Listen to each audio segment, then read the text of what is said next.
전도서 2장 18절에서 26절 말씀 같이 읽겠습니다. 내가 해 아래서 내가 한 모든 수고를 미워하였노니 이는 내 뒤를 이을 이에게 남겨주게 됨이라.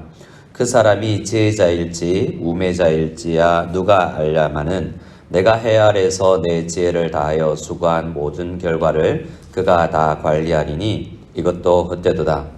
이러므로 내가 해 아래서 한 모든 수고에 대하여 내 마음에 실망하였도다. 어떤 사람은 그 지혜와 지식과 재주를 다하여 수고하였어도 그가 얻은 것을 수고하지 아니한 자에게 그의 몫으로 넘겨주리니 이것도 헛된 것이며 큰 악이로다. 사람이 해 아래서 행하는 모든 수고와 마음에 애쓰는 것이 무슨 소득이 있으랴. 일평생에 근심하며 수고하는 것이 슬픔뿐이라. 그의 마음이 밤에도 쉬지 못하나니 이것도 헛되도다. 사람이 먹고 마시며 수고하는 것보다 그의 마음을 더 기쁘게 하는 것은 없나니 내가 이것도 본즉 하나님의 손에서 나오는 것이로다. 먹고 즐기는 일을 누가 나보다 더 해보았으랴. 하나님은 그가 기뻐하시는 자에게는 지혜와 지식과 희락을 주시나 죄인에게는 노고를 주시고 그가 모아 쌓게 하사 하나님을 기뻐하는 자에게 그가 주게 하시지만 이것도 헛되어 바람을 잡는 것이로다. 아멘.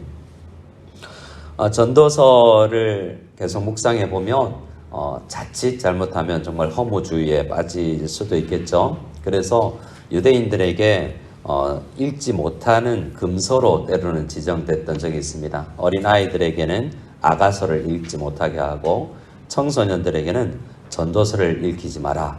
왜냐하면 공부와 어떤 목표를 상실해버리고 헛되다라고 생각해버리면 열심히 살 수 있는 동기를 상실해버리지 않겠습니까? 그러나 전도서를 그래서 잘 읽어야만 또 이번 지금 중고등부도 이렇게 함께 묵상해 나가겠지만 잘 읽어야만 엉뚱한 소리를 하지 않을 것입니다. 오늘 말씀을 보아도 자칫 잘못 읽으면 내가 열심히 수고를 해도 내 뒤에 사람에게 물려주게 될 텐데 내 수고가 무슨 가치가 있나라고 주로 이야기를 하죠. 18절에 내가 해 아래서 내가 한 모든 수고를 미워한다. 왜냐하면 내 뒤를 이을 자에게 남겨주게 될 건데 그 사람이 내가 쌓아왔던 거 도로 다 망가뜨려 버리면 지혜자이면 다행이겠지만 우매자이면 어떡할 것인가 라고 생각을 해주고 있죠. 내가 수고한 모든 것을 그 사람이 다 관리할 텐데 이거 헛됐다 라고 생각하죠. 그리고 20절에는 그래서 오늘 내가 수고하는 이 수고가 정말 가치가 없는 것 같다 라고 생각해서 마음에 실망, 섭섭함이 있습니다. 계속해서 이야기합니다. 21절에 어떤 사람이 그 지혜와 지식과 재주를 다하여 수고했지만 그가 얻은 것을 수고하지 아니한 사람에게 넘겨줘 버리면 이게 무슨 의미가 있는가라고 생각을 하는 것입니다. 남는 게 없다라고 23절까지 밤새 수고하고 노력한 그 내 노고 이게 가치 없는 것 같다라는 것이죠. 근데 우리가 이 말을 읽으면 성경에 있기 때문에 그럴 수 있겠다라고 생각하지만 정말 그렇습니까? 이 새벽에 우리가 나와서 기도하는 것이 가치가 없습니까? 우리가 부모가 이렇게 다 수고하지 않습니까? 우리 아이들 학교 보내려고 더 조금이라도 더 나은 것 주려고 우리 부모들 얼마나 열심히 일합니까? 그리고 내가 공장이나 회사에서 일을 할지라도 내가 열심히 일한 거 내가 후임이 와서 넘겨줄 때에 내가 열심히 노력해서 열매는 그가 따먹으면 좀 섭섭하기도 하겠죠. 하지만 가치가 없는 것인가? 어떤 지역에 어떤 영역에서는 그럴지 모르지만 적어도 우리가 교회에서 해놓은 모든 앞선 사람들의 수고는 다음 사람들에게 바톤을 넘겨줄 때 가치가 없지 않다라는 것을 우리가 알고 있기 때문에 열심히 일하지 않습니까? 목회나 선교나 교사나 구역장이나 우리가 열심히 일하는 것이 다음 사람에게 조금이라도 더 갈 수 있도록 우리가 애써야 되는 것이 정상이지 않겠습니까? 그런데 우리가 어떤 생각으로 이렇게 생각하다 보면 의미 없다라고 생각할 수도 있는 경우가 있다는 겁니다. 그래서 우리는 가치 없지 않고 내가 하는 모든 일들이 같이 있다라고 생각을 해야 될 것입니다.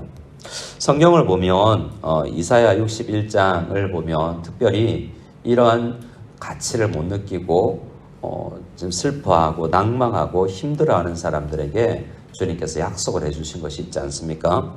누가 올 거다. 주 여호와의 영이 내게 임하면 내가 나에게 가난한 자에게 아름다운 소식을 전하게 해줄 것이고 마음이 상한 자를 고쳐줄 거고 포로된 자에게 자유를 갇힌 자에게 노임을 선포할 거다. 슬픈 자는 내가 위로할 것이다 라고 주님께서 약속하셨고 그 일을 위해서 예수께서 오셨다라는 것을 알 수 있습니다. 우리는 때로 이렇게 넘어지고 쓰러집니다. 내가 이루어 놓은 게 뭐지? 라는 이루어 놓은 것도 없다는 생각에 또한 실망하기도 하고 내가 노력을 많이 했는데 내가 이거 다 내려놓고 간다는 것 자체에 또 실망하기도 합니다. 하지만 그 모든 소구와 노고를 하시는 분이 계시는데 우리 주님입니다. 물 한 그릇 떠온 것까지도 그 작은 노고도 아시는 주님이 우리의 그 섭섭함과 채워지지 아니하는 그 마음을 채워주실 것입니다. 우리는 어떻게 살아야 되겠습니까? 24절에서 26절을 보면 끝까지 헛되다라고 끝이 납니다. 먹고 마시고 수고하는 것이 차라리 낫겠다라고 생각해 보죠. 그래서 24절에 사람이 먹고 마시며 수고하는 것보다 그의 마음을 더 기쁘게 하는 것이 없다라고 생각하는 것은 물려주지 말고 내가 다 써버리자 이런 자세라고도 할 수 있습니다. 우리가 라틴어로 들어보았을 카르페 디엄, 영어로 seize the day, 오늘을 즐기자 하는 자세가 더 낫지 않는가라는 생각도 들 때가 있다는 거예요. 그렇게 살아야 되겠습니까? 25절, 26절을 보면 또 뭐라고 이야기합니까? 그렇게 나는 먹고 즐기는 것 나보다 해본 사람 나와봐라 그래. 이런 이야기죠. 근데 보니 나 같은 사람도 누리는 사람도 있지만 열심히 일하는 사람들도 못 누리는 사람들도 있더라라는 것을 생각할 때 또 이것도 헛된 거 아닌가? 비교해 보면서 이런 생각을 가집니다. 하지만 성경은 지금 이 고민을 통과해야만 한다는 것을 우리는 생각해야 될 필요가 있습니다. 이런 현실 세계, 하나님이 계신데 왜 누구는 많이 주고 누구는 적게 주고 하는 이 현실, 나는 많이 일하고 저 사람은 적게 일하는 같은 이 현실 속에서 많은 고민이 필요합니다. 믿음의 사람들은 이 속에서 허무함을 느껴보기도 합니다. 욥과 같이 많이 가졌다가 많이 잃어본 사람도 있습니다.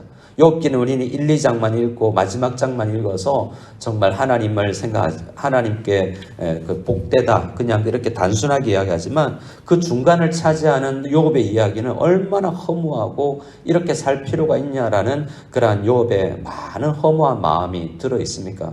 그런데 그러한 고민과 그러한 낭만과 그 가운데서 분투하는 성경 묵상의 기도의 시간이 지나고 나서 한 단계 높은 신앙에 이르게 되는 것을 우리는 욥과 성경의 많은 믿음의 사람들을 통해서 알게 됩니다. 성경의 수많은 영역에서 시편에서 허무함과 이런 낭망을 이야기하지만 우리가 잘 발견하지 못하는 것은 그 말미에 내가 여호와의 성전에 들어갈 때야 비록 깨닫게 되었다 하고 주로 깨달은 사람들의 이야기이기 때문에 그 과정이 상실되어 있지만 우리는 이 과정을 대부분 거쳐야 참된 기쁨과 만족을 느낄 수 있는 것입니다. 마태복음 25장에 보면 깨달은 사람들이 있어요. 마태복음 25장에 보면 주님께서 어떤 사람에게는 5달란트를, 어떤 사람에게는 2달란트, 어떤 사람에게는 1달란트를 주십니다. 비교하자면 왜 저 사람은 5달란트고 나는 1달란트입니까? 라고 생각할 수 있지 않습니까? 1달란트 받은 사람은 그렇게 생각했어요. 하지만 2달란트 받은 사람은 5달란트 받은 사람과 비교하지 않습니다. 주님, 주신 것으로 내가 열심히 일하겠습니다 하고 열심히 일해서 남겼죠. 자, 남겼다라는 것은 내가 열심히 일해서 다른 사람에게 혜택이 돌아가도록 그렇게 일했다는 자세가 아니겠습니까? 그런 자세로 일해야 됩니다. 마태복음 20장에 또 보면 천국을 이야기하면서 포도원 품꾼 이야기를 하죠. 포도원 주인이 집을 나가서 아침 일찍 나가서 일꾼을 부르고 6시와 9시와 11시에 나가서 품꾼을 부르는데요. 나중에 와서 1시간 일한 사람이나 일찍 와서 일한 사람이나 약속한 한 데나리온씩을 줍니다. 근데요, 일 많이 한 사람은 투덜거리죠. 그런데요, 우리는 어떻게 살아야 되겠습니까? 일찍 일했지만 마지막에 온 사람 같은 마음. 내가 많이 일했지만 일을 할 수 있음에 감사합니다 라고 나에게 이렇게 나누어 주시는 그 주님의 은혜에 감사하면서 사는 것이 성경 전체에서 우리에게 이야기해 주는 겁니다. 근데 그 마음이 바로 생기냐는 거죠. 정말 이러한 전도서의 말씀을 읽으면서 내 생각이 옳은가? 성경이 이야기하는 게 뭐지? 나에게 주어진 작은 것 하나라도 내가 열심히 일하면서 다음 세대에게 물려주고 싶다라는 그런 마음이 들 때까지 우리가 그 마음이 참 귀한 마음인 걸 알고 기도하며 먹고 마시는 것보다 수고하고 애쓰고 우리가 물려주는 것이 더 받는 것보다 주는 것이 더 가치 있다라는 것을 깨달을 수 있는 그런 우리와 우리 다음 세대가 다 될 수 있기를 원합니다. 이 아침에 내 수고가 헛되다라고 생각하지 않고 이 새벽을 깨우며 기도하는 것이 의미가 있다. 우리가 아무것도 열매가 없는 것처럼 보이지만 누군가 세례를 받고 누군가 성장하고 있고 누군가 은혜를 받는 그 모습 속에서 우리는 작은 일이지만 하나하나가 쌓여서 정말 교회를 이루어간다는 믿음으로 오늘 하루를 열심히 살아가고 내년에도 열심히 더 일해서 더 풍성한 열매를 맺을 수 있도록 더 많이 물려줄 수 있는 우리가 되게 해달라고 기도하며 이 하루를 시작하는 우리 모두가 될 수 있기를 소원합니다.